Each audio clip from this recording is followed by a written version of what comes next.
And with that, welcome in. It is the Monday, May 12th edition of the Gary Ivins podcast.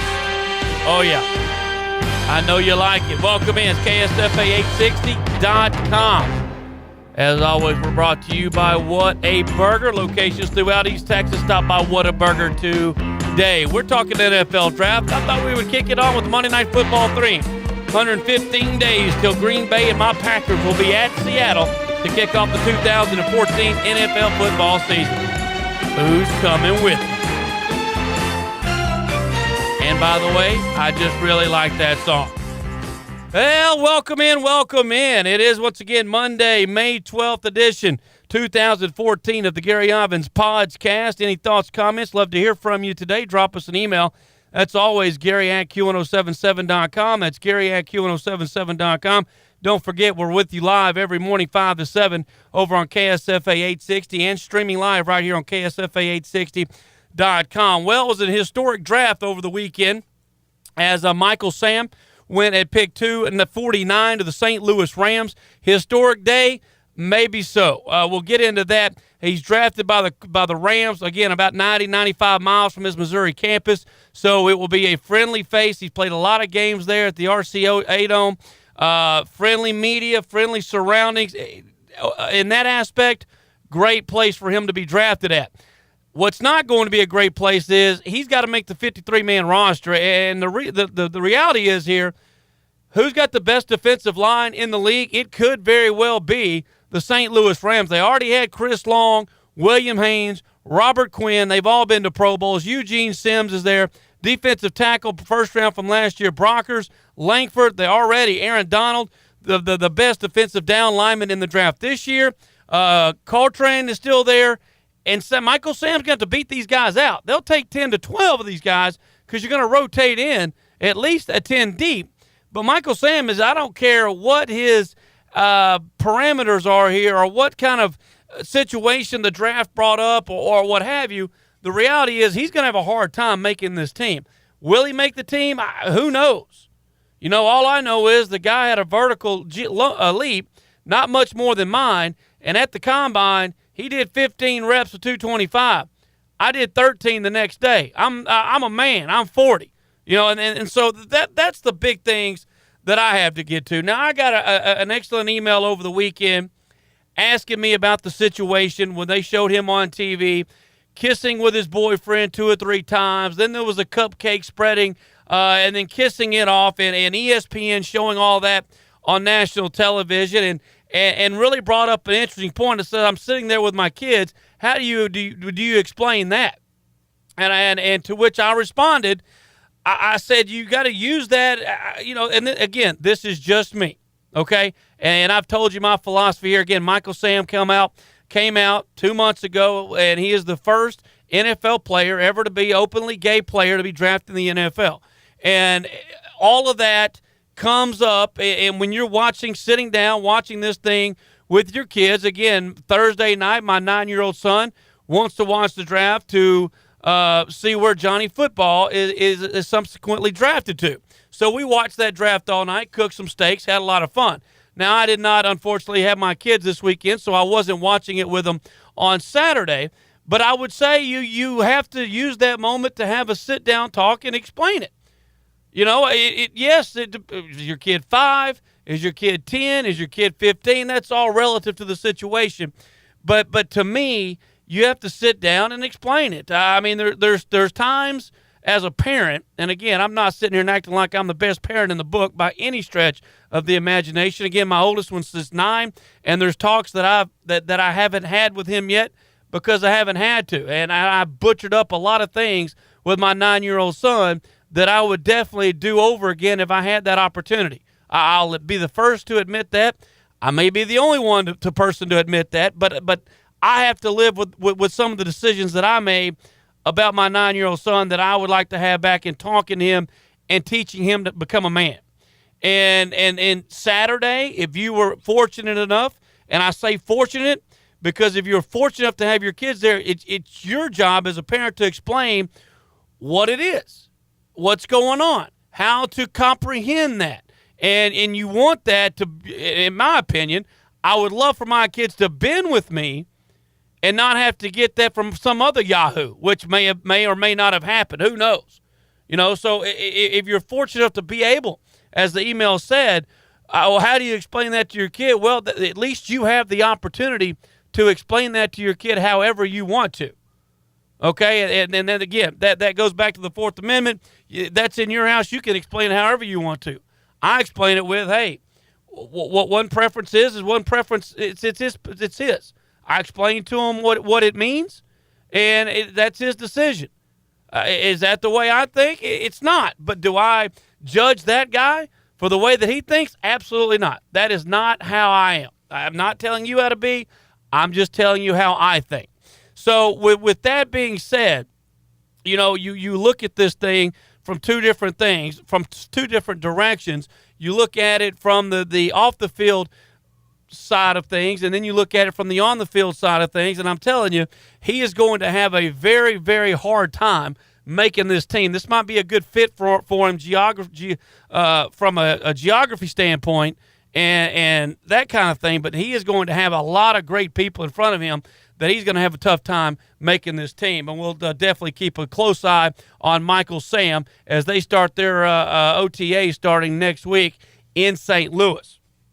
So, and again, I have no problem. Can you imagine the emotions going through this kid? He's at his house. He's got a whole group of people there. He's expecting to go in the 4th or 5th round. There's, 4 picks left in the entire draft. So now you're probably thinking you're not going to get drafted at all. Then you do get drafted. I mean, yeah, a little bit too much crying for me. But, hey, it is what it is. Some people are criers. Some people call me dead inside. That's okay too. But either way, will be interesting to watch. I will say this: the highest watched draft ever, and it's because of two players, in my opinion, Michael Sam and of course Johnny Manziel. You want some stats to back this up? First of all, over the weekend, the two highest selling jerseys. Obviously, Johnny Manziel's number one, but guess who's number two? Michael Sam. A plethora, as they put it, of jerseys sold, not only in St. Louis, but over the NFL merchandising website. Michael Sam was the second most popular requested jersey. Now, back to Manziel for a moment. And when I tell you Manziel's jersey was number one, it was number one by a rather large margin. Only on draft weekend. So you had Thursday night, Friday, Saturday, and yesterday afternoon to order the jerseys for Manziel. That is, more jerseys were ordered for Johnny Football than RG3, Andrew Luck, and Tim Tebow during their drafts. Combined. More people ordered Johnny Football jerseys, okay? Johnny Football jerseys over the last 3 days than what was ordered for Luck, RG3, and Tebow combined in their draft day weekends. I'm telling you, Johnny Manziel is going to make everybody in Cleveland very, very happy. He's 100%. He gives it all he has, and a lot of people love him. And not just in Texas, obviously. Cleveland's going to love watching this kid. Now, as for the Texans and the Cowboys drafts, I think the Texans really knocked it out of the park. I mean, look what they did. Jadeveon Clowney, the highest-rated prospect in the draft, and a lot of people believe a once-in-a-generation pass rusher. Then they got Su'a-Fofo, the highest-rated interior lineman in the draft. Then they got Louis Nix III, the highest-rated nose tackle in the draft. And they got the big tight end out of Iowa, who is the best blocker in the draft. And, oh, by the way, Bill O'Brien said he loved Tom Savage. Got him in the 4th round. He's 6'4", he's 235 pounds, and he's got a rocket ship cannon of an arm. I think that, I don't know how much he plays this year, but I think this guy eventually becomes the quarterback of the Texans. And if he does, even a better draft. But even if he's a flop, they got 4 guys that are 3 guys that are going to step in and start for day one, and the big tight end will be used a bunch. And then if you go down and look at the big defensive end from Alabama, Jeffrey Pagan, without knee and shoulder injuries the last couple of years, this could have been a 2nd or 3rd round draft pick. They get him late because of the injuries. The running back, Alfred Blue out of LSU, is a speedster. They got the best fullback in the draft, Trey Porsche out of Alabama. Now, again, that's not a coveted position, but this guy's huge. 260, 6 foot, 260 pounds. He did 30 reps on the bench, runs a 4.7. And again, top prospect at the fullback position. He's got great hands out of the backfield, and he is compared to Mike Allstott. I'm just saying a great pick there late in the draft by the Texans. As for the Cowboys, I think that it went okay. Zach Martin, number 16, is not who they wanted. Jerry Jones even came out and said, well, it's not exactly who we wanted, but he's a good fit for our football team. Not exactly encouraging words there by Jerry Jones, but I guess you'll have to love it. But either way, they get him, but they were on the phone with Shazier, the linebacker out of Ohio State, but Pittsburgh takes him at 15. Then I think they may have hit the panic button, trading up to get DeMarcus Lawrence. They traded with Washington. Ironically, Washington gives them the pick that's going to have the defensive end now chasing RG3 for twice a year. But they get this kid. He's 6'2", 250 pounds. 11 sacks last year, 21 tackles for loss. He's a good scheme fit on the 3-4 or the 4-3 defense. Second-team All-American last year. He's two-time Mountain West first team. So he can play. Is he going to be able to step in from day one and take DeMarcus Ware's spot? Now, that's something that remains to be seen. But they did trade up to get him, and I know it was a position of need. All I'm saying is, had they stayed at 47 and kept their third-round pick, they could have got one of the top defensive tackles in the draft in Jerrigan from Florida State, who failed because of the flunk drug test, and they could have really helped the free safety spot with Terrence Brooks, one of the top 5 safeties in the draft from Florida State as well, had they kept the third-round pick. Or they even could have taken Corey Early, the other defensive end from Missouri, had they stayed at 47. That's something that remains to be seen. They traded up in the 5th round, got Devin Street, who's going to be the slot receiver. He's got great hands. He's a pretty big kid, too, as well, in the 5th round. And, again, inside linebacker out of Iowa, Anthony Hitchens. Again, team MVP, first-team all-conference, 112 tackles. He's a ball hawk.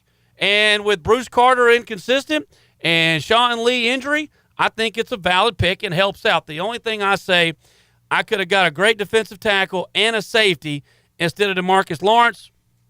You know, that to me, that pick right there will determine if this draft is eventually a success for the Cowboys. Zach Martin will be a great player. I have no doubt about that. He will help at all positions. But my question here is, would you be better off helping 2 positions or the one kid of DeMarcus Lawrence? This draft will hinge on what DeMarcus Lawrence does for the next 3 years. That's all I got to say on that. We'll talk more about the draft coming up on tomorrow or on Tuesday's podcast. We'll get into the NBA as well, as it is starting to heat up and heavy. Tonight you got you got Miami on the road at the Nets, and of course the Spurs trying to close out the Portland Trailblazers here on a Monday night. Well, that is it. Once again, we're brought to you by Whataburger.